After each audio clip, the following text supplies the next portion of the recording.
It was a highly unusual head-to-head as the Lamborghini Reventon and the fighter jet Panavia Tornado met to see who was the fastest, the super sports car or the Italian Air Force jet. There's a certain resemblance between these two technical wonders, which is no wonder since the Reventon's unique aeronautical styling was actually inspired by the martial lines of the Panavia Tornado. Pros were at the helm of both high-tech machines. In the Tornado, an experienced Italian Air Force pilot. In the Reventon, a seasoned test driver from Automobili Lamborghini.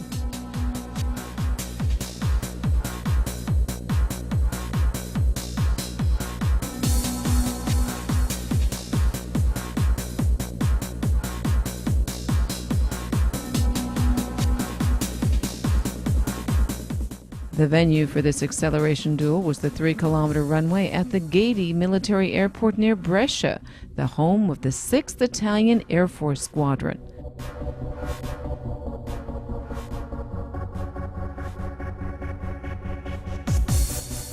The Reventon kept the lead in the first leg of the race. Once unleashed, the 650 horsepower of the 6.5-liter 12-cylinder catapulted the car so fast that the aircraft had no chance.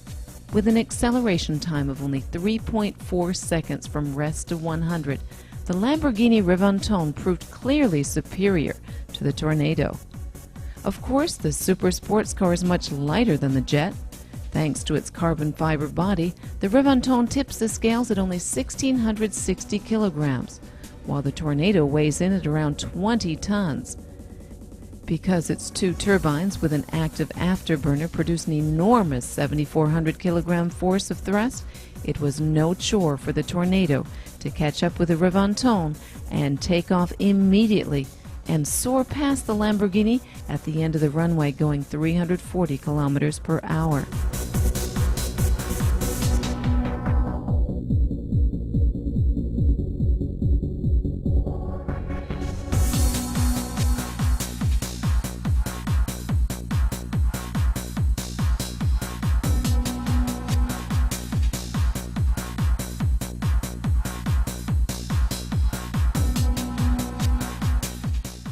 The Lamborghini Reventon is the ultimate driving machine from Sant'Agata Bolognese, and it is very exclusive. Only 20 will be built in 2008. Each and every one is already sold to a lucky customer at a price of €1 million plus tax. The rich history of the brand has been extended by a highly cherished classic of the future.